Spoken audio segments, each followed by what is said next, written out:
ಓಂ ಸದ್ಗುರು ಶ್ರೀ ಶುದ್ಧ ಬ್ರಹ್ಮಣೇ ನಮಃ. ಸಮಸ್ತ ಶುದ್ಧ ಬ್ರಹ್ಮ ಸ್ವರೂಪರಲ್ಲಿ ಅನಂತ ಅನಂತ ಪ್ರಣಾಮಗಳು. ಶ್ರೀ ಜಗದ್ಗುರು ಪಂಚಾಚಾರ್ಯ ಪ್ರಸೀದಂತು ಪೂರ್ವಾಚಾರ್ಯ ಧರ್ಮದರ್ಶನ ಭಾಗ 3 ಸ್ವಯಂ ಜ್ಯೋತಿ ವಿಶ್ವಗುರು ಶ್ರೀ ಅಭಿನವ ರೇವಣ ಸಿದ್ಧ ಶಿವಾಚಾರ್ಯರ ಸಂಶೋಧನಾತ್ಮಕ ಗ್ರಂಥಕರ್ತರು ಸಾಹಿತ್ಯ ವಿಶಾರದ ಶಿವಾದ್ವೈತ ಪ್ರಾಚಾರ್ಯ ಧರ್ಮ ಸಾಹಿತ್ಯ ಸುಧಾಕರ ವೇದಮೂರ್ತಿ ಎಂ ಚಂದ್ರಶೇಖರ ಆರಾಧ್ಯ, ನಂಬರ್ 6, ಗುರುಕೃಪಾ, ಬೆಂಗಳೂರು. ಈ ಒಂದು ಮಹಾಮಹಿಮರು ಬರೆದಂತಹ ಗ್ರಂಥ, ಆ ಗ್ರಂಥದ ಆರಂಭಿಕವಾದಂಥ ಎಲ್ಲ ಮುನ್ನುಡಿಗಳು, ದಾನಿಗಳ ಪರಿಚಯ, ಪ್ರಾರ್ಥನೆ ಎಲ್ಲ ಆಗಿ ಈಗ ಈ ಗ್ರಂಥದ ಪರಾಮರ್ಶೆಯನ್ನ ವಿದ್ವಾನ್ ಬಿ ರಾಜಶೇಖರಯ್ಯ MA ಪ್ರಾಧ್ಯಾಪಕರು, ಮಹಾರಾಜ ಸಂಸ್ಕೃತ ಕಾಲೇಜ್ ಮೈಸೂರು, ಇವರು ದಿನಾಂಕ 10/3/1990 ಮಾಡಿದಂಥ ಈ ಒಂದು ಗ್ರಂಥದ ಪರಾಮರ್ಶೆಯ ಕೆಲವು ಭಾಗ ನಿನ್ನೆ ತಿಳ್ಕೊಂಡ್ರಿ. ಇವತ್ತ ಈ ಒಂದು ವೀರಶೈವ ಸಿದ್ಧಾಂತಕ್ಕ ಪ್ರಮುಖ ಆಧಾರ ಗ್ರಂಥ ಅಂತಂದ್ರ ಯಾವುದಂತ ಹೇಳಿದ್ರಿ ನಿನ್ನೆ? ವೀರಶೈವ ಸಿದ್ಧಾಂತದ ಶ್ರೀಮುಖ ಆಧಾರ ಗ್ರಂಥ. ಶ್ರೀಮುಖ ಪ್ರಮುಖ ಅಂದ್ರೆ ಎಲ್ಲ ಒಂದೇ. ಆಗಮಗಳು 28 ಕಾಮಿಕಾದಿ ವಾತುಲಾಂತ್ಯ 28 ಆಗಮಗಳು ಮತ್ತು ಸಿದ್ಧಾಂತ ಶಿಖಾಮಣಿ ಈ ಗ್ರಂಥಗಳ ಸಮ್ಯಕ್ ಅವಲೋಕನದ ಫಲವಾಗಿ, ಸಮ್ಯಕ್ ಅವಲೋಕನ ಅಂದ್ರೆ ಸಮ್ಯಕ್ ಅಂದ್ರೆ ಸಮಗ್ರ, ಟೋಟಲ್ ಸ್ಟಡಿ ಮಾಡಿ ಇದರ ಫಲವಾಗಿ ಈ 3 ಗ್ರಂಥಗಳು ಮೂಡಿ ಬಂದಿರುವುದರಿಂದ ಇವು ವೀರಶೈವ ದರ್ಶನ ಪರಂಪರೆಯನ್ನು, ಪ್ರಾಚೀನತೆಯನ್ನು ಅಧ್ಯಯನ ಮಾಡಲು ಇಷ್ಟೇ ಅಲ್ಲ, ಇವುಗಳ ಬಗ್ಗೆ ಸಂಶೋಧನೆ ನಡೆಸಲು ಸಹ ಅತ್ಯುತ್ತಮ ಹಾಗೂ ಅತ್ಯುಪಯುಕ್ತ ಗ್ರಂಥಗಳು ಎನಿಸಿವೆ ಎಂಬುದರಲ್ಲಿ ಯಾವ ಸಂದೇಹವೂ ಇರುವುದಿಲ್ಲ. ಈ ಗ್ರಂಥಗಳಲ್ಲಿ ಪ್ರಾಸಂಗಿಕವಾಗಿ ಬಂದಿರುವ ವೀರಶೈವ ದರ್ಶನ ಅಂದ್ರೆ ಏನು? ಅಷ್ಟಾವರಣ, ಪಂಚಾಚಾರ, ಷಟಸ್ಥಲ. ಅಷ್ಟಾವರಣಕ್ಕೆ 8 ನಂಬರ್, ಗುರು ಲಿಂಗ ಜಂಗಮ, ವಿಭೂತಿ ರುದ್ರಾಕ್ಷಿ ಮಂತ್ರ, ಪಾದೋದಕ ಪ್ರಸಾದ ಅಂತ 8 ಅಂತ ಬರೀತಾರೆ. ಷಟಸ್ಥಲ ಅಂತಂದ್ರೆ 6: ಭಕ್ತಸ್ಥಲ, ಮಹೇಶ ಸ್ಥಳ, ಪ್ರಸಾದಿ ಸ್ಥಳ, ಪ್ರಾಣಲಿಂಗಿ ಸ್ಥಳ, ಶರಣ ಸ್ಥಳ, ಐಕ್ಯಸ್ಥಳ. ಮತ್ತೆ ಪಂಚ ಆಚಾರಗಳು ಅಂತಂದ್ರ ಲಿಂಗಾಚಾರ, ಶಿವಾಚಾರ, ಭೃತ್ಯಾಚಾರ, ಗಣಾಚಾರ, ಸದಾಚಾರ ಅಂತೇಳಿ 5 ಆಚಾರಗಳು. ಅದಕ್ಕೇನ್ ಮಾಡ್ತಾರ? ಅಷ್ಟಾವರಣವೇ ಅಂಗ, ಪಂಚಾಚಾರವೇ ಪ್ರಾಣ, ಷಟಸ್ಥಲವೇ ಆತ್ಮ ಅಂತ ಹೇಳ್ತಾರೆ. ಇದಕ್ಕೆ 856 ವೀರಶೈವರದ ನಂಬರ್, ಮುಸ್ಲಿಮರದು ಹೆಂಗ 786 ಅಂತ ಹೇಳ್ತಾರ, ಹಂಗ ನಮ್ಮವ್ರದ್ದು 856 ಅಷ್ಟಾವರಣ, ಪಂಚಾಚಾರ, ಷಟಸ್ಥಲ ಇತ್ಯಾದಿಗಳ ವಿವರಣೆಗಳಂತೂ ಪ್ರತಿಯೊಬ್ಬ ವೀರಶೈವನ ಮಾನಸಿಕ, ಬೌದ್ಧಿಕ, ಆಧ್ಯಾತ್ಮಿಕ ಆದಿ ಸಂಸ್ಕಾರಗಳಿಗೆ ಅತ್ಯಂತ ಉಪಾಯದೇಯಗಳೆಂಬುವಂತೆ ಸತ್ಯಸ್ಯ ಸತ್ಯ. ಇದು ಸತ್ಯಸ್ಯ ಸತ್ಯ, ಅಷ್ಟು ಚಂದ ಬರೆದಾರಂತ ಇದ್ರೊಳಗೆ. ಶ್ರೀ ಆರಾಧ್ಯರ ಶೈಲಿಯ ಬಗ್ಗೆ ನಾವು ಏನನ್ನು ಹೇಳೋ ಬಯಸುವುದಿಲ್ಲ, ಅಷ್ಟು ನೀಟಾಗಿ ಬರೆದಾರೆ ಈ ಗ್ರಂಥ. ಏಕೆಂದರೆ ಅವರು ಲೇಖನಿಯನ್ನು ಹಿಡಿದು ಕುಳಿತರೆಂದರೆ ತಾನೇ ತಾನಾಗಿ ವಿಷಯಗಳು ಸಾಗುತ್ತಿರುತ್ತವೆ. ನೋಡ್ರಿ ಲೇಖಕರ ಬಗ್ಗೆ ಎಷ್ಟು ಚಂದ ಬರೆದಾರೆ. ಶ್ರೀ ಆರಾಧ್ಯರ ಶೈಲಿಯ ಬಗ್ಗೆ ನಾವು ಏನನ್ನು ಹೇಳುವ ಬಯಸುವುದಿಲ್ಲ, ಏಕೆಂದರೆ ಅವರು ಲೇಖನಿಯನ್ನು ಹಿಡಿದು ಕುಳಿತರೆಂದರೆ ತಾನೇ ತಾನಾಗಿ ವಿಷಯಗಳು ಸಾಗುತ್ತಿರುತ್ತವೆ. ಪಾಚಂ ಅರ್ಥ ಅನುಧಾವತಿ ಅಂತಂದ್ರೆ ಮಾತನ್ನು ಅರ್ಥವು ಅನುಸರಿಸುತ್ತದೆ, ಮಾತಾಡಿದರೆ ಅದರ ಜೊತೆಗೆ ಅರ್ಥ ಅನುಸರಿಸುತ್ತದೆ ಎಂಬಂತೆ ಪಾಚಂ ಅರ್ಥ ಅನುಧಾವತಿ ಅಂದರೆ ಇವರ ಪ್ರತಿಭೆ ಲೇಖನಿಗೆ ನಿಲುಗಡೆಯನ್ನೇ ಕೊಡದೆ ಸಾಗುತ್ತದೆ. ಇವ್ರ ಪ್ರತಿಭೆ ಹೆಂಗದ ಅಂದ್ರ ಪೆನ್ ನಿಂದ್ರಂಗೆ ಇಲ್ಲದು, ನಾನ್ ಸ್ಟಾಪ್ ಬರಿತಾನೆ ಇರ್ತಾರ. ಅದು ಓಪನ್ ಆಗ್ಬೇಕು ನಮ್ಮೊಳಗ. ಬರಿಲಕತ್ತೇವ ಅಂತಂದ್ರೆ ಬರದ್ರ ಮುಗಿಯಬಾರ್ದು, ಆ ರೀತಿ ಬರಿತಾ ಇರ್ಬೇಕು.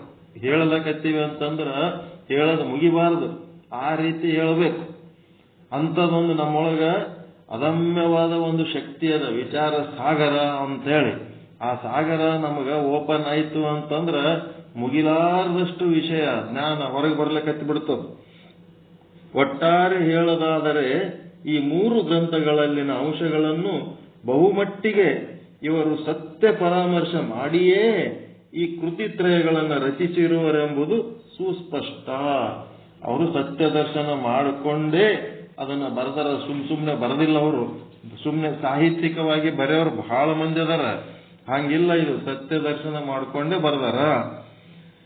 ಇಂಥ ಆರಾಧ್ಯರ ಪ್ರತಿಭಾ ಕುಂಚದಿಂದ ವೀರಶೈವ ದರ್ಶನ ಸಾಹಿತ್ಯ ನಿಜಕ್ಕೂ ಬೆಳೆಯುತ್ತಾ ಹುಲುಸಾಗುತ್ತಿದೆ ಎಂದರೆ ಇದು ಅತಿಶಯೋಕ್ತಿ ಏನಲ್ಲ. ಈ ವೀರಶೈವ ಸಾಹಿತ್ಯ ಏನಾಗ್ಲಿಕ್ಕತ್ತದ, ಸಮೃದ್ಧವಾಗ್ಲಿಕ್ಕತ್ತದ. ಈ ಆರಾಧ್ಯರ ಗ್ರಂಥಗಳು, ಈ 3 ಆರಾಧ್ಯರ ಗ್ರಂಥಗಳನ್ನು ಸೇರಿಸುವುದರಿಂದ ಇವರಿಗೆ ಪರಮಾತ್ಮನು ಹೆಚ್ಚಿನ ಆಯುಷ್ಯ, ಉತ್ತಮ ಆರೋಗ್ಯ, ಭಾಗ್ಯಾದಿಗಳನ್ನ ಕರುಣಿಸಲಿ. ಇದರಿಂದ ಇನ್ನೂ ಇಂತಹ ಅನೇಕ ಸಾಹಿತ್ಯಗಳು ರಚನೆಯಾಗಲಿ, ಇದೇ ರೀತಿ ಇವರಿಂದ ಅನೇಕ ಸಾಹಿತ್ಯಗಳು ರಚನೆಯಾಗಲಿ, ಲೋಕಕ್ಕೆ ಮಹದುಪಕಾರವಾಗಲಿ ಎಂದು ಹೃತ್ಪೂರ್ವಕವಾಗಿ ಪ್ರಾರ್ಥಿಸುತ್ತಿದ್ದೇವೆ ಅಂತೇಳಿ ವಿದ್ವಾನ್ ಬಿ ರಾಜಶೇಖರಯ್ಯನವರು ಬರೆದಾರ. ಈಗ ಮುಂದೆ ಗ್ರಂಥಕರ್ತರು ಅವರ ಭಾಷೆ ಏನದ ಅಂತಂದ್ರೆ, ವೇದಮೂರ್ತಿ ಎಂ ಚಂದ್ರಶೇಖರ ಆರಾಧ್ಯವರು ಈ ಒಂದು ಪೂರ್ವಾಚಾರ್ಯ ಧರ್ಮದರ್ಶನ ಭಾಗ 3 ಬರೆಯುವುದಕ್ಕ ಪ್ರಸ್ತಾವನೆ ಅಂದ್ರೆ ಆರಂಭ.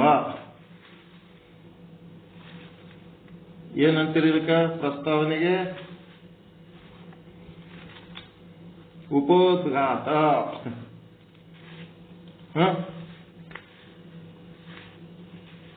ಆರಂಭ ಮಾಡೋದು ಹೌದಾ ಇಲ್ರಿ?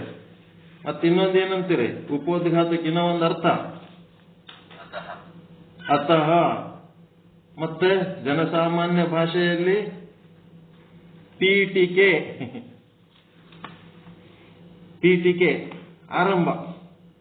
ಅತಃ ಓಂ ಪ್ರಸ್ತಾವನೆ ಮತ್ತೆ ಪೀಠಿಕೆ ಎಲ್ಲ ಒಂದೇ. ಸ್ಟಾರ್ಟ್ ಅಂತ. ಈ ಪ್ರಸ್ಥಾನ ಶಬ್ದ ಏನದಂತಂದ್ರೆ ಪಥನೂ ಹೌದು, ಗುರಿನೂ ಹೌದು, ಆರಂಭನೂ ಹೌದು. ಬಹಳ ಅರ್ಥ ಅದ ಇದ್ರೊಳಗ. ಪ್ರಸ್ಥಾನ ಅಂತಿರಲ್ಲ, ಪ್ರಸ್ಥಾನ ಮಾಡ್ರಿ ಅಂತಂದ್ರೆ ಆರಂಭ ಮಾಡ್ರಿ. ಮತ್ತ ಪ್ರಸ್ಥಾನದೊಳಗೆ ಏನದ? ಗುರಿನೂ ಅದ ಮತ್ತು ಪಥನೂ ಅದ, ಎಲ್ಲನೂ ಅದ ಅದ್ರೊಳಗೆ. ಹಂಗ ಇಲ್ಲಿ ಪ್ರಸ್ತಾವನೆ ಇಡೀ ಗ್ರಂಥದ ಬಗ್ಗೆ ಇದು ಏನು ಎಂತು ಅನ್ನೋದು ಒಂದು ಸ್ವಲ್ಪ ಆರಂಭದಲ್ಲಿ ಪೀಠಿಕೆ ಹಾಕಿ ಕೊಡ್ತಾರೆ. ಜಗದ್ಗುರು ಶ್ರೀ ರೇವಣಸಿದ್ದೇಶ್ವರರ ಒಟ್ಟ 3 ಮಂದಿ ಗುರುಗಳು. ಯಾರ್ಯಾರು ಅನ್ನೋದು ನಿಮ್ಗ ಐಡಿಯಾ ಇರಬೇಕು. ಯಾರ್ಯಾರಂತೀರಿ? ಆದಿ ಜಗದ್ಗುರು ಶ್ರೀ ರೇಣುಕಾಚಾರ್ಯರು ಒಂದನೇದು. ಇದು ಯಾವ ಕಾಲದವರು? ಇವರು ತ್ರೇತಾಯುಗದವರು, ರಾಮನ ಕಾಲದವರು, ರಾಮನ ಯುಗದವರು. ಮತ್ತೆ ನೆಕ್ಸ್ಟ್ ಜಗದ್ಗುರು ಶ್ರೀ ಆದಿ ರೇವಣಸಿದ್ಧರು. ಇವರು 1500 ಕ್ರಿಸ್ತ ಪೂರ್ವ. ಇವರು ಇಸ್ವಿ, ಕ್ರಿಸ್ತ ಹುಟ್ಟೋದಕ್ಕಿಂತ ಮೊದಲು 1500 ವರ್ಷ. ಈಗ ಎಷ್ಟಾಗ್ಯದ? ಹೆಂಗ್ ಲೆಕ್ಕ ಹಾಕ್ತೀರಿ? 2025 ಅದಲ್ರಿ ಈಗ. ಈಗ 2025 ಏನ್ ಮಾಡ್ಬೇಕು? 1500 ಕಲಿಸ್ಬೇಕು. ಅಂದ್ರೆ ಎಷ್ಟು 100 ವರ್ಷನವ್ರು ಅದು ಗೊತ್ತಾಗ್ತದೆ. ಅದು 2025 ಪ್ಲಸ್ 1500 ಕಲಿಸಿದ್ರ ಇವ್ರು ಎಷ್ಟನೇ ಇಸ್ವಿಯವರು, ಹಿಂದಿನವರು ಅಂತ ಗೊತ್ತಾಗ್ತದೆ ನಿಮಗೆ. ಎಷ್ಟು ವರ್ಷ ಹಳೆಯವರು ಇವರು ಅಂತ ಹೇಳಿ. ಆಮೇಲೆ ಮುಂದೆ ಇವರೇನೋದು ಆದಿ ಜಗದ್ಗುರು ರೇಣುಕಾಚಾರ್ಯರು, ಒಂದು ಆದಿ ರೇವಣ ಸಿದ್ಧರು, ಮಧ್ಯದವರು, ಮತ್ತೆ 12ನೇ ಶತಮಾನಕ್ಕೆ ಸಂಬಂಧಪಟ್ಟವರು ಅಭಿನವ ರೇವಣ ಸಿದ್ಧರು. 3 ಮಂದಿ ಹೆಸರು ಹೇಳ್ರಿ. ಆದಿ ಜಗದ್ಗುರು ರೇಣುಕಾಚಾರ್ಯರು, ಇವರು ತ್ರೇತಾಯುಗದವರು. ನೆಕ್ಸ್ಟ್ ಆದಿ ರೇವಣ ಸಿದ್ಧರು, ಕ್ರಿಸ್ತ ಪೂರ್ವ 1500ರವರು. ಮತ್ತು 11 ಮತ್ತು 12ನೇ ಶತಮಾನ ಅಂತಂದ್ರೆ ಅದ್ರ ಮುಂದೆ 2 0 ಹಚ್ಚಿ ಬಿಡ್ಬೇಕು. 11, 12 ಅಂದ್ರೆ 1100ರಿಂದ 1200ನೇ ಇಸ್ವಿ. ಇವರು ಬಸವಾದಿ ಶರಣರ ಸಮಕಾಲೀನವರು. ಇವ್ರಿಗೇನಂತಾರ ಅಭಿನವ ರೇವಣ ಸಿದ್ಧರು ಅಂತಾರೆ. ಆದಿ ರೇವಣ ಸಿದ್ಧ, ಅಭಿನವ ರೇವಣ ಸಿದ್ಧ, ಆದಿ ರೇಣುಕ, ಇವು 3 ನಾವು ಶಬ್ದಗಳು ಅವಾಗವಾಗ ಬಳಸ್ತಿರ್ತೀವಿ. ಇವುಗಳನ್ನ ಗಟ್ಟಿಯಾಗಿ ಹಿಡ್ಕೋಬೇಕು. ಫಸ್ಟ್ದವ್ರು ಯಾರು? ಆದಿ ಜಗದ್ಗುರು ರೇಣುಕಾಚಾರ್ಯರು. ಮಧ್ಯದವರು ಅದು ತ್ರೇತಾಯುಗ ಆಯ್ತು. ನೆಕ್ಸ್ಟ್ ಮಧ್ಯದವರು ಆದಿ ರೇವಣ ಸಿದ್ಧರು, ಕ್ರಿಸ್ತ ಪೂರ್ವ 1500ನೇ ಇಸ್ವಿ. ಮತ್ತೆ 11ರಿಂದ 12ನೇ ಇಸ್ವಿ ಅವರು ಯಾರು? ಶತಮಾನದವರು ಅಂತಂದ್ರೆ ಅಭಿನವ ರೇವಣ ಸಿದ್ಧರು. ಈಗ ಮುಂದೆ ನಾವು ಯಾವಾಗ ಬೇಕಾವಾಗ ಯಾರ ಹೆಸರು ಬೇಕು ಅವ್ರ ಹೆಸರು ತಗೋತಿರ್ತೀವಿ. ಇದು ನೀವು ಪರ್ಫೆಕ್ಟ್ ಆಗಿ ಗೊತ್ತಿರ್ಬೇಕು ಯಾರ ಬಗ್ಗೆ ಹೇಳಕತ್ತಾರ ಅಂತೇಳಿ. ಸುಮ್ ನಿದ್ದೆ ಮಾಡ್ಕೋತ ಏನೋ ಓದ್ಲಕತ್ತಾರ ಗಪ್ ಕುಂದ್ರಂಗಿಲ್ಲ. ಇದು ಬಹಳ ಜಾಗೃತೆಯಿಂದ ಮಾಡಬೇಕಾದ ಕೆಲಸ ಅದ ಇದು. ಜಗದ್ಗುರು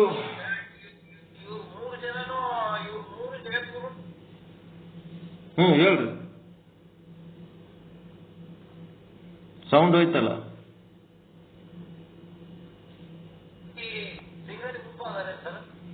ಹಾ, ಲಿಂಗೋದ್ಭವರೇ.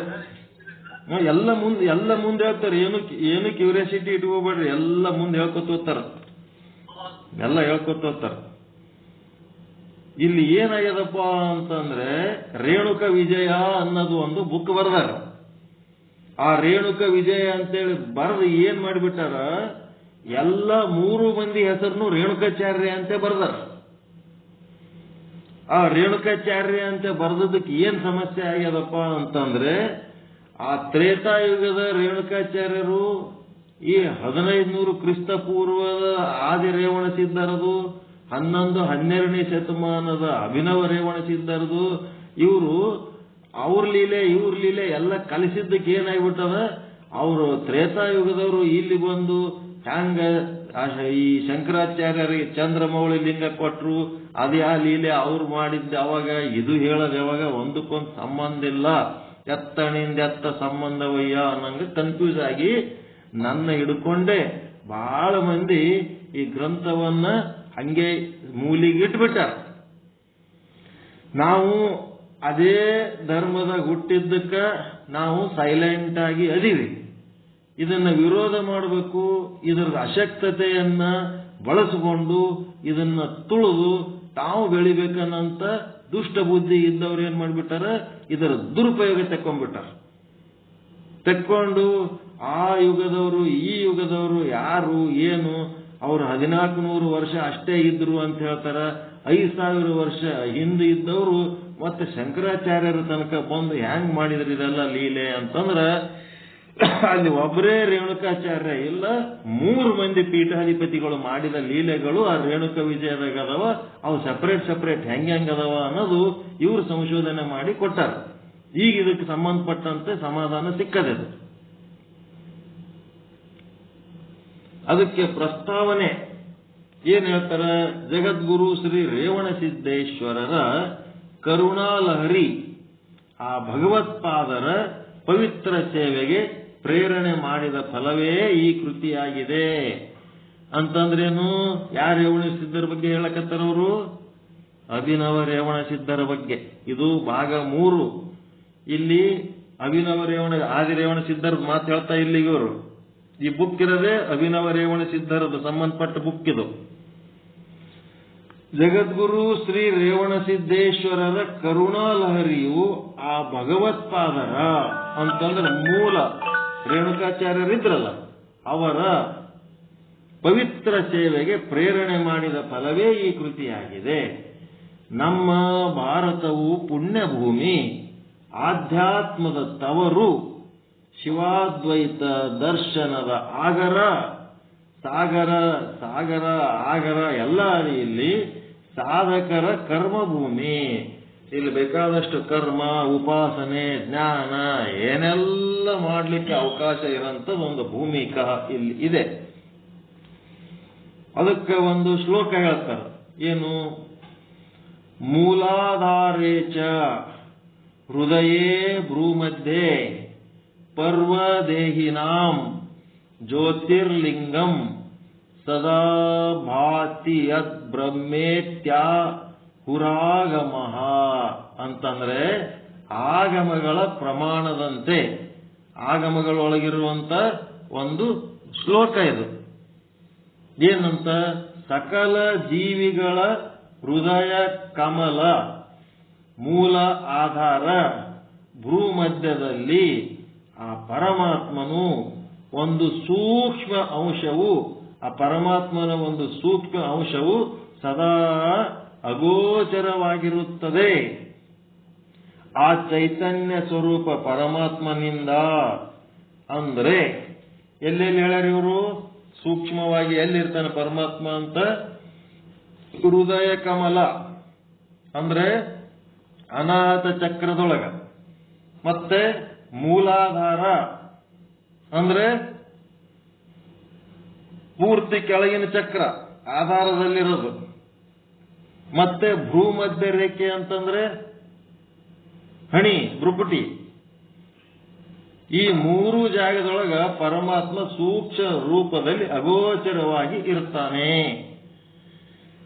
ಮತ್ತ ವಿಚಾರ ಸಾಗರದೊಳಗ ಇಡೀ 3.5 ಮಳ ಎಲ್ಲ ಕಡೆ ತುಂಬಿ ತುಳುಕ್ತಾನಂತ ಹೇಳ್ತಾರ.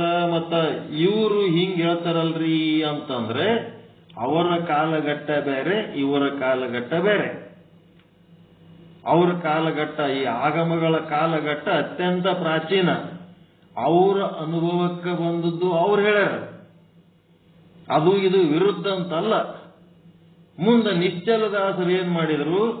ಇಡೀ 3.5 ಮಳ ಶರೀರ ಏನದ, ಆ ಶರೀರದ ತುಂಬಾ ಸೂಕ್ಷ್ಮ ಶರೀರದ, ಮತ್ತೆ ಆ ಸೂಕ್ಷ್ಮ ಶರೀರದ ತುಂಬಾ ಈ ಬ್ರಹ್ಮ ಚೈತನ್ಯ ಆದ ಅಂತ ಹೇಳಿದ್ರು.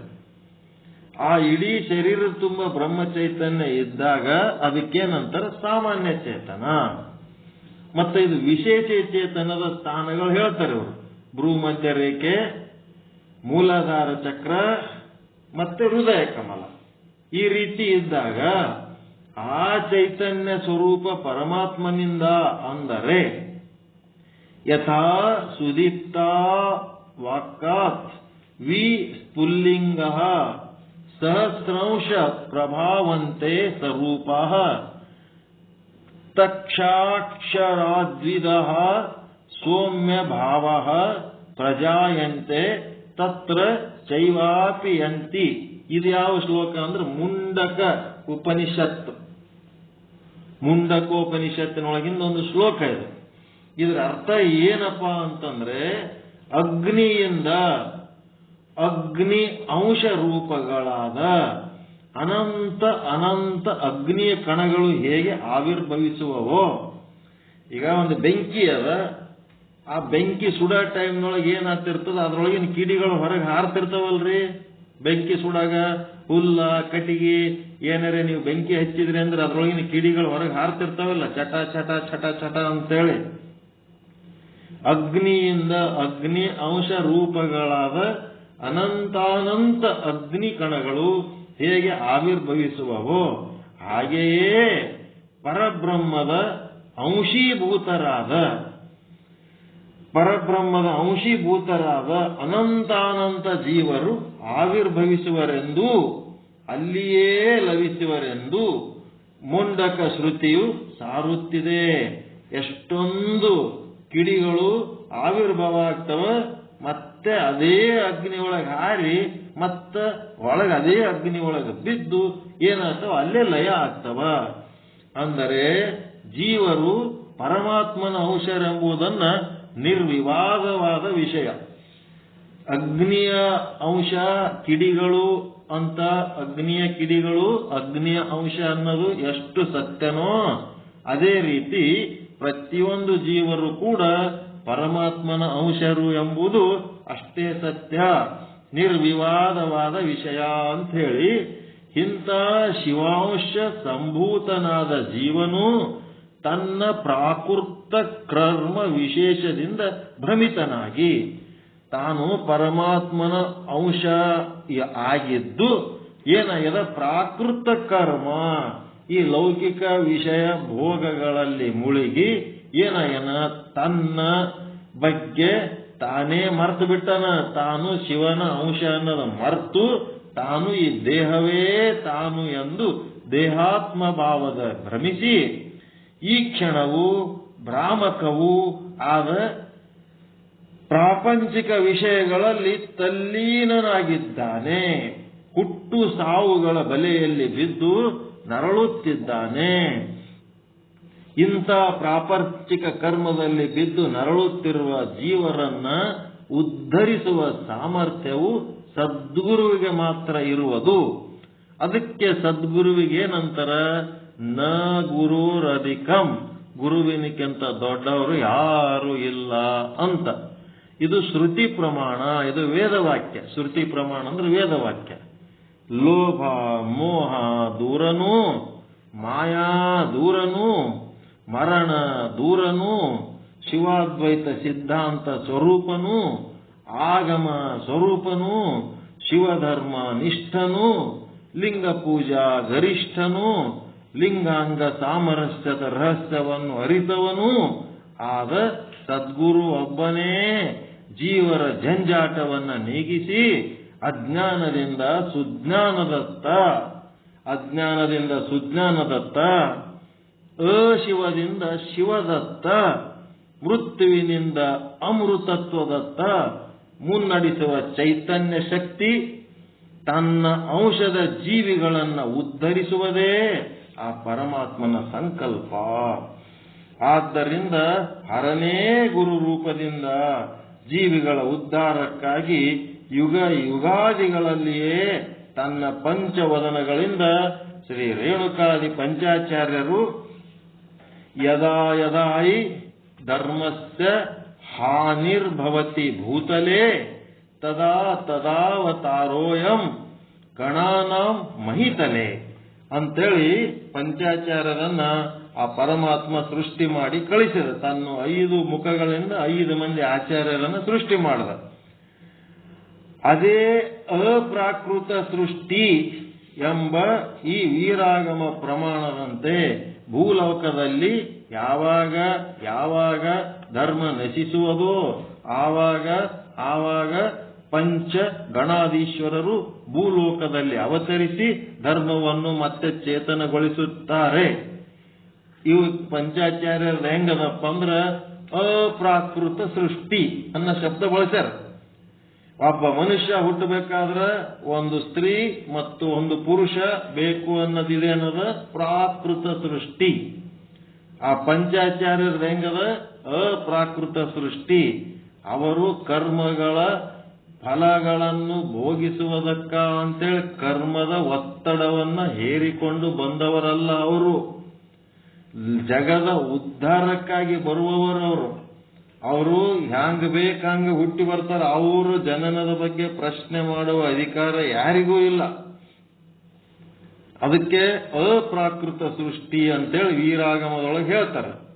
ಕಲಿ ಪ್ರಭಾವದಿಂದ 10-11ನೇ ಶತಮಾನದಲ್ಲಿ ಜೈನ ವೈಷ್ಣವ ಧರ್ಮಗಳು ಪ್ರಾಬಲ್ಯದಿಂದ ಎಲ್ಲೆಲ್ಲೂ ಅಧರ್ಮ, ಅನ್ಯಾಯ, ಅಸತ್ಯ, ಅನಾಚಾರ, ಹಿಂಸಾಕೃತ್ಯಗಳು ಪ್ರಬಲಿಸಿ ನಾಸ್ತಿಕತೆ ಮೈದೋರಿ ತ್ರೇತಾಯುಗದಲ್ಲಿ ಶ್ರೀ ರೇಣುಕಾಚಾರ್ಯರಿಂದಲೂ ಕಲಿಯುಗದ ಆದಿಯಲ್ಲಿ ಶ್ರೀ ಜಗದ್ಗುರು ರೇವಣಸಿದ್ಧ ಶಿವಾಚಾರ್ಯರಿಂದಲೂ ಮತ್ತು ಸಂಸ್ಥಾಪಿಸಲ್ಪಟ್ಟು ಪ್ರಚಾರಗೊಂಡು ಅತ್ಯಂತ ಉಚ್ಛ್ರಾಯ ಸ್ಥಿತಿಯಲ್ಲಿದ್ದ ಶಿವಧರ್ಮವು ಮಲಿನಗೊಂಡಿರಲು ಪರಶಿವನ ಅಪ್ಪಣೆಯಂತೆ ಸುಮಾರು 11ನೇ ಶತಮಾನದ ಪೂರ್ವದಲ್ಲಿ, ಅಂದರೆ ಕ್ರಿಸ್ತ ಶಕ 1050ರಲ್ಲಿ ಮತ್ತೆ ಶ್ರೀ ರೇಣುಕ ಗಣಾಧೀಶರೇ ಅಭಿನವ ರೇವಣ ಸಿದ್ಧರೆಂಬ ನಾಮದಿಂದ ಅವತರಿಸಬೇಕಾಯಿತು.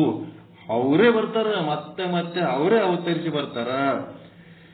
ಪ್ರಸ್ತುತ ಈ ಗ್ರಂಥದಲ್ಲಿ ಅಯೋನಿಜರಾಗಿ ದಿವ್ಯ ದೇಹಿಗಳಾಗಿ ಅವತರಿಸಿದ ಅಭಿನವ ರೇವಣ ಸಿದ್ಧರು ನಶಿಸಿದ್ದ ಶಿವಾದ್ವೈತ ಸಿದ್ಧಾಂತವನ್ನು, ಅಂದರೆ ಶಟಸ್ಥಲ ಸಿದ್ಧಾಂತವನ್ನ ಬೋಧಿಸಿದ ಶಟಸ್ಥಲ ಸಿದ್ಧಾಂತದ ಗುರಿ ಏನೆಂದರೆ, ದಯಾಮಯನಾದ ಪರಮೇಶ್ವರನು ಮಾನವ ಕುಲವನ್ನು ಉದ್ಧರಿಸಿ ತನ್ನತ್ತ ಕರೆದುಕೊಳ್ಳುವನೆಂಬುದನ್ನು ಸಾಧಾರಣವಾಗಿ ಉಲ್ಲೇಖಿಸುವುದೇ ಆಗಿದೆ.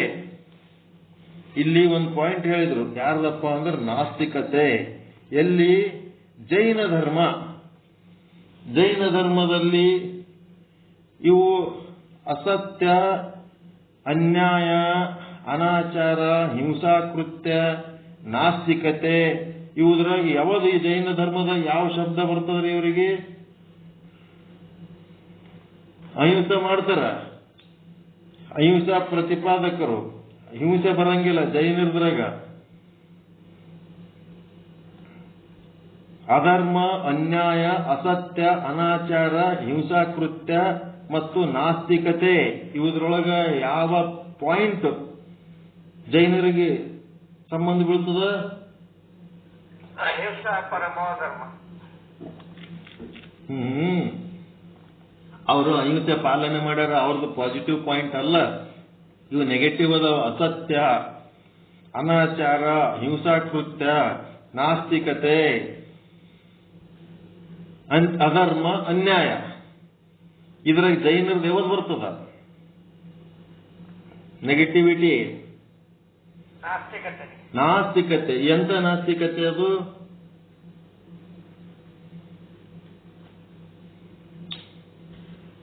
ಪರಮಾತ್ಮ ಇಲ್ಲ ಅಂತ ಹೇಳ್ತಾನೆ.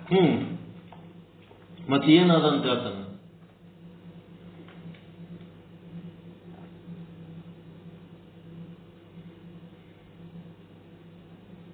ಬುದ್ಧ ಮಹಾವೀರನಿಗೆ ವ್ಯತ್ಯಾಸ ಏನದ ಅಂತಂದ್ರೆ, ಬುದ್ಧ ಈ 3.5 ಮೊಳ ಶರೀರದೊಳಗ ಆತ್ಮ ಆದಂತ ನಾವೇನಂತೀವಲ್ಲ ಅದು ಇಲ್ಲಂತಾನೆ. ಮತ್ತ ಇಡೀ ಬ್ರಹ್ಮಾಂಡದ ತುಂಬ ಒಂದು ಪರಮಾತ್ಮ ಚೈತನ್ಯ ಆದಂತ ನಾವೇನಂತೀವಲ್ಲ ಅದನ್ನು ಇಲ್ಲಂತಾನೆ. ಬುದ್ಧ ಆತ್ಮ ಪರಮಾತ್ಮ ಎರಡು ಇಲ್ಲಂತಾನ. ಮಹಾವೀರ ಏನ್ ಹೇಳ್ತಾನ? ಆತ್ಮ ಆದಂತನ, ಕರ್ಮ ಸಿದ್ಧಾಂತ ಎಲ್ಲ ಒಪ್ಪುತ್ತಾನ, ಆದ್ರೆ ಪರಮಾತ್ಮ ಇಲ್ಲಂತ. ತಿಳಿದ್ರ? ಬ್ರಹ್ಮಾಂಡದೊಳಗಿರೋ ಪರಮಾತ್ಮನನ್ನ ಒಪ್ಪಂಗಿಲ್ಲ. ಅದೇನೋ ದಾದಾ ಭಗವಾನ್ ಅಂತ ಹೇಳಕ್ಕೆ ಬೆನ್ನತ್ತಿದ್ದೆವು, ಏವೋಸು ಮಂದಿ ಹೋಗಿದ್ದೆವು ನೋಡ್ರಿ ಪುನಾಕ್. ಪುನಾಕ್ ಹೋಗಿದ್ದೇವಲ್ಲ, ಅದು ಇದೇ ಪದ್ಧತಿ ಅವ್ರದ್ದು. ಪರಮಾತ್ಮ ಅನ್ನೋದೇ ಒಪ್ಪಂಗಿಲ್ಲ ಅವರು. ಇಡೀ ಬ್ರಹ್ಮಾಂಡದೊಳಗೆ ಪರಮಾತ್ಮ ಅದನಂತ ಚೈತನ್ಯ ಒಪ್ಪಂಗಿಲ್ಲ ಅವರು. ಆತ್ಮ ಚೈತನ್ಯ ಒಂದೇ ಒಪ್ಪುತ್ತಾರ ಅವರು. ಬುದ್ಧರದಾಗ ಹೋದ್ರೆ ಅಂದ್ರೆ ಆತ್ಮನೂ ಇಲ್ಲ ಪರಮಾತ್ಮನೂ ಇಲ್ಲ, ಎರಡೂ ಇಲ್ಲ. ಜೈನರು ಅರ್ಧ ನಾಸ್ತಿಕರು, ಬೌದ್ಧರು ಸಂಪೂರ್ಣ ನಾಸ್ತಿಕರು. ಅದಕ್ಕೆ ಬುದ್ಧಿಜೀವಿಗಳು ಅಂತೇಳಿ ಬೈತಿರ್ತಾರೆ ಅವ್ರು ಎಲ್ಲರೂ. ಮತ್ತೆ ಹಿಂದೂ ಧರ್ಮದೊಳಗೆ ಹಿಂಸೆ ಏನಿತ್ತು?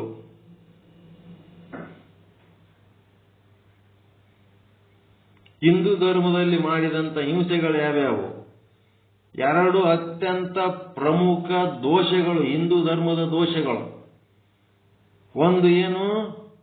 ಚಾತುರ್ವರ್ಣ ಪದ್ಧತಿ, ಬ್ರಾಹ್ಮಣ, ಕ್ಷತ್ರಿಯ, ವೈಶ್ಯ, ಶೂದ್ರ. ಮತ್ತೆ ಜಾತಿ ಪದ್ಧತಿ, 18 ಕುಲದವರಿಗೆ ಮೇಲು ಕೀಳು ಮಾಡಿ ನೋಡಂಥದ್ದು. ಇದೇನದ? ಭೇದ ಭಾವ. ಇದೇನದ? ಆರ್ಯನ್ನರು ಮಾಡಿದ, ವೈದಿಕರು ಮಾಡಿದ, ಹಿಂದೂಗಳು ಮಾಡಿದ ಒಂದು ಅಪಚಾರ ಸಮಾಜಕ್ಕೆ. ಅದೇ ಕಾರಣಕ್ಕಾಗಿ ಎಲ್ಲರೂ ಏನ್ ಮಾಡ್ತಾರ? ಈ ಹಿಂದೂ ಧರ್ಮವನ್ನು ವಿರೋಧಿಸ್ತಾರ. ಒಂದು ಭೇದ ಭಾವ, ಇನ್ನ ಒಂದೇನು ಅವ್ರದ್ದು? ಅಪಚಾರ ಅನಾಚಾರದ ಕೆಲಸ ಹಿಂಸೆ ಮಾಡೋದು ಇನ್ನ ಯಾವುದು? ಯಜ್ಞ ಹೋಮ ಯಜ್ಞಗಳಂತೇಳಿ ಹೋಮ ಕುಂಡ ಮಾಡಿ ದೊಡ್ಡ ಕುಂಡ ಮಾಡಿ ಅದರೊಳಗೆ ತುಪ್ಪ, ವಸ್ತ್ರಗಳು, ಪಶುಗಳು, ಪ್ರಾಣಿಗಳು, ಪಕ್ಷಿಗಳು, ಆನೆ ಒಂಟೆಗಳನ್ನು ಸಹಿತ ಹಾಕಿ ಸುಟ್ಕೊಂಡು ತಿನ್ನರಂತ ಒಂದು ಕಾಲಕ್ಕೆ. ಯಜ್ಞ ಮಾಡ್ತೀವಿ ಅಂತೇಳಿ ಪ್ರಾಣಿ ಬಲಿ. ಇವೆಲ್ಲ ಏನಂದ್ರೆ ಹಿಂಸಾ ಕೃತ್ಯಗಳು, ನಾಸ್ತಿಕತೆ, ಅಸತ್ಯ, ಅನಾಚಾರ, ತಮಗೊಂದು ದಾರಿ, ಇನ್ನೊಬ್ಬರಿಗೆ ಇನ್ನೊಂದು ದಾರಿ, ತಾವು ನಡ್ಕೊಳ್ಳೋದು ಒಂದು ರೀತಿ, ಮಂದಿಗೆ ಹೇಳೋದು ಮತ್ತೊಂದು ರೀತಿ, ಎಲ್ಲ ಓಸು ಇವು ಜಾಸ್ತಿ ಆಗಿದ್ದಕ್ಕ ಇವರೇನಾದರೂ ಅಭಿನವ ರೇವಣ ಸಿದ್ಧರು ಅವತರಿಸಿ ಬಂದರು. ಹೆಂಗ? ಅಯೋನಿಜರಾಗಿ ಅವತರಿಸಿ ಬಂದರು. ಅಭಿನವ ರೇವಣ ಸಿದ್ಧರು ನಶಿಸಿದ್ದ ಶಿವಾದ್ವೈತ ಸಿದ್ಧಾಂತವನ್ನ, ಅಂದರೆ ಶಟಸ್ಥಲ ಸಿದ್ಧಾಂತವನ್ನ ಬೋಧಿಸಿದ.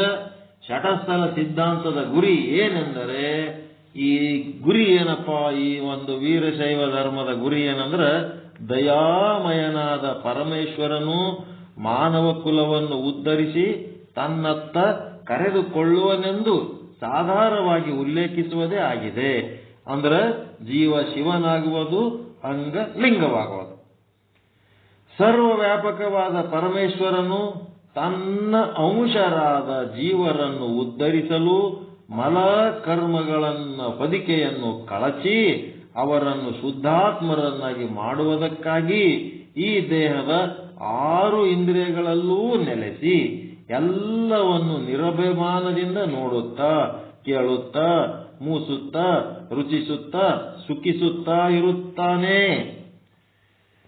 ನಿರಭಿಮಾನದಿಂದ ಗ್ರಹಿಸ್ತಾ ಇರ್ತಾನ, ಯಾವುದರ ಬಗ್ಗೆ ಅಭಿಮಾನ ಇಲ್ಲ.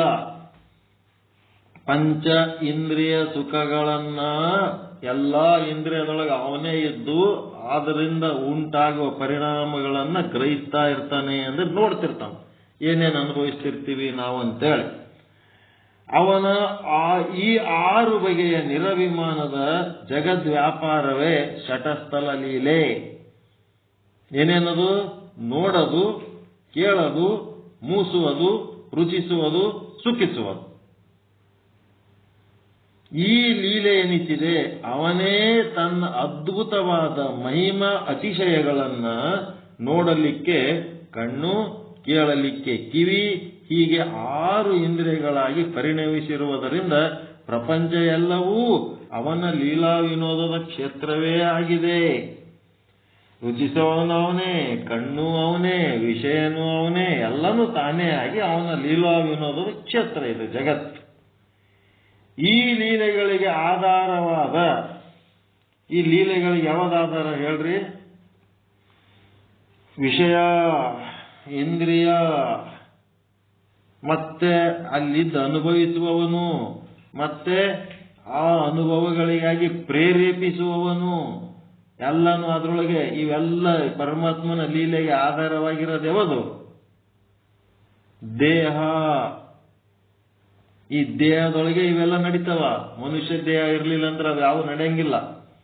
ಈ ಲೀಲೆಗಳಿಗೆ ಆಧಾರವೆನಿಸಿದ ದೇಹ ಇದು ಜೀವಾತ್ಮ ಪಿಂಡಾಂಡದಲ್ಲೂ ಪ್ರಪಂಚವೆನಿಸಿದ ಬ್ರಹ್ಮಾಂಡದಲ್ಲೂ ಈ ಲೀಲೆಗಳು ಸಹಜ ರೂಪದಿಂದ ನಡೆಯುತ್ತವೆ. ಒಂದು ಪಿಂಡಾಂಡ, ಇನ್ನು ಒಂದು ಆಧಾರ ಯಾವುದು? ಪರಮಾತ್ಮನ ಲೀಲೆಯ 2 ಆಧಾರಗಳು, ಒಂದು ಬ್ರಹ್ಮಾಂಡ, ಇನ್ನ ಒಂದು ಪಿಂಡಾಂಡ. ಒಂದು ದೊಡ್ಡ ರಂಗಮಂದಿರ, ಇನ್ನ ಒಂದು ಸಣ್ಣ ರಂಗಮಂದಿರ, ಅಷ್ಟೇ. ಈ ಲೀಲೆಗಳು ಸಹಜ ರೂಪದಿಂದ ನಡೆಯುತ್ತವೆ ಬ್ರಹ್ಮಾಂಡದಲ್ಲಿ, ಪಿಂಡಾಂಡದಲ್ಲಿ. ಇದೇ ಶಟಸ್ಥಲ ಸಿದ್ಧಾಂತವು ಮಾನವನಿಗೆ ಕೊಟ್ಟಿರುವ ಕೊಡುಗೆ. ಅಭಿನವ ರೇವಣ ಸಿದ್ಧರು ಇದನ್ನ ಮರುಳಿ ಚೇತನಗೊಳಿಸಿ ದುಷ್ಟ ಶಿಕ್ಷಣ, ಶಿಷ್ಟ ರಕ್ಷಣಾರ್ಥಕವಾಗಿ ಜಗತ್ತಿಗೆ ತೋರಿದ ಧಾರ್ಮಿಕ, ಸಾಂಸ್ಕೃತಿಕ, ಸಾಮಾಜಿಕ, ವೈಚಾರಿಕ ಕ್ರಾಂತಿಗಳನ್ನ ಸೂಕ್ಷ್ಮ ರೀತಿಯಲ್ಲಿ ಈ ಗ್ರಂಥದಲ್ಲಿ ಉಲ್ಲೇಖಿಸಲಾಗಿದೆ. ಈ ಕೃತಿಯು ಓದುಗರ ಮನಸ್ಸಿನ ಮೇಲೆ ವೀರಶೈವ ಧರ್ಮದ ಪ್ರಾಚೀನತೆ, ಶ್ರೇಷ್ಠತೆ ಮುಂತಾದ ವಿಚಾರಗಳಲ್ಲಿ ಜಾಗೃತಿಯನ್ನು ಉಂಟು ಮಾಡಿದರೆ ಕೃತಿ ರಚನೆಯ ಶ್ರಮ ಸಾರ್ಥಕತೆಯನ್ನು ಹೊಂದುತ್ತದೆ ಅಂತ ಶ್ರೀ ಜಗದಾಚಾರ್ಯರು ಸರ್ವರಿಗೂ ಭಕ್ತಿ ಜ್ಞಾನ ವೈರಾಗ್ಯಗಳನ್ನು ಕರುಣಿಸಲಿ ಅಂತ ಆ ಗ್ರಂಥಕರ್ತರು ಪ್ರಾರ್ಥನೆ ಮಾಡ್ತಾ ಇದ್ದಾರೆ. ಅದಕ್ಕೆ ಇವರು ಕೃತಜ್ಞತೆ ಯಾರಿಗೆ ಹೇಳ್ತಾರಪ್ಪ ಅಂತಂದ್ರೆ ಶ್ರೀ ಚಂದ್ರಶೇಖರ ಗ್ರಂಥಮಾಲೆಯ 17ನೇ ಕುಸುಮ. ಅವರು ಬಹಳಷ್ಟು ಬುಕ್ಸ್ ಬರೆದಾರ, ಇದು 17ನೇ ಬುಕ್. ಈ ಪೂರ್ವಾಚಾರ್ಯ ಧರ್ಮದರ್ಶನದ ಭಾಗ 3 ಸ್ವಯಂ ಜ್ಯೋತಿ ವಿಶ್ವಗುರು ಶ್ರೀ ಅಭಿನವ ರೇವಣ ಸಿದ್ಧ ಶಿವಾಚಾರ್ಯ ಎಂಬ ಗ್ರಂಥಕ್ಕೆ ಮುನ್ನುಡಿ ರೂಪದ ಆಶೀರ್ವಚನವನ್ನ ನೀಡಿರುವ ಜಗದ್ಗುರು ಶ್ರೀ ಶ್ರೀ ಶ್ರೀ 1008 ಪ್ರಸನ್ನ ರೇಣುಕ ವೀರ ರುದ್ರ ಮುನಿ ದೇವ ಶಿವಾಚಾರ್ಯ ಮಹಾಸ್ವಾಮಿಗಳವರಿಗೂ ವಿದ್ವತ್ ಪೂರ್ಣವಾದ ವಿಮರ್ಶೆಯನ್ನು ನೀಡಿರುವಂತ ವಿದ್ವನ್ಮಣಿಗಳಿಗೂ ಈ ಗ್ರಂಥದ ಮುದ್ರಣ ಕಾರ್ಯದಲ್ಲಿ ಸಲಹೆ ಸಹಕಾರಗಳನ್ನು ನೀಡಿದ ಪ್ರೊಫೆಸರ್ ಬಿ ರಾಜಶೇಖರಯ್ಯ MA ಅವರಿಗೂ ಮತ್ತು ಈ ಗ್ರಂಥವನ್ನು ಅಂದವಾಗಿ ಸಕಾಲದಲ್ಲಿ ಮುದ್ರಿಸಿಕೊಟ್ಟ ವೇದಮೂರ್ತಿ BM Siddeshwarayya Shri Panchacharya electric press Mysuru ಅವರಿಗೂ ನನ್ನ ಕೃತಜ್ಞತಾಪೂರ್ವ ಪ್ರಣಾಮಗಳು ಅಂತೇಳಿ ಗ್ರಂಥಕರ್ತರು ಥ್ಯಾಂಕ್ ಯು ಅಂತ ಹೇಳ. ಇನ್ನ ಪರಿವಿಡಿ, ಈ ಪರಿವಿಡಿ ಒಳಗ ಪ್ರಾರ್ಥನೆ, ಪ್ರಸ್ತಾವನೆ, ದಾನಿಗಳ ಪರಿಚಯ ಇದೆಲ್ಲ ಮುಗಿದದಲ್ಲ. ಈಗ ನೆಕ್ಸ್ಟ್ 2ನೇ ಭಾಗ ಏನು 1 to 24 ಪೇಜ್ ಮುಗಿತೀಗದು. ನೆಕ್ಸ್ಟ್ ಅಭಿನವ ರೇವಣ ಸಿದ್ಧರ ಅವತಾರ, ವಿದ್ಯಾಭ್ಯಾಸ, ಯೋಗ ಸಿದ್ಧಿ, ಪಟ್ಟಾಧಿಕಾರ ಇವ್ರು ಹೆಂಗ್ ಅವತರಿಸಿದ್ರು ಅಂತೇಳಿ ನಮ್ಮ ಕೊಟ್ರಯ್ಯವರಿಗೆ ಭಾರಿ ಕ್ಯೂರಿಯಾಸಿಟಿ ಅದ. ಅದು ನಾಳೆ ಗೊತ್ತಾಗ್ತದ. ನಾಳೆ ಸಂಜೆಗೆ ಹ್ಯಾಂಗ ಇವರು ಅವತರಿಸಿ ಬಂದರು ಅಂತ. ರೇವಾ ನದಿಯ ಪಕ್ಕದಲ್ಲಿ ನೀರಿನಲ್ಲಿ ಹರಿಯುವಲ್ಲಿ ಒಂದು ಮಗು ಸಿಗ್ತದ. ಅದೇ ರೇವಾ ನದಿಯಲ್ಲಿ ಸಿಕ್ಕಂತ ಮಗುವಿಗೆ ರೇವಣ ಸಿದ್ಧ ಅಂತ ಹೆಸರಿಡ್ತಾರೆ. ಹೇಳ್ತಾರೆ ಮುಂದೆ ಅದೇನು ಹೆಂಗ ಏನಂತ ಹೇಳಿ. ಅದು ನಾಳೆ. ಇವತ್ತು ಸಾಕಲ್ಲ ಇಷ್ಟು ಸಾಕು.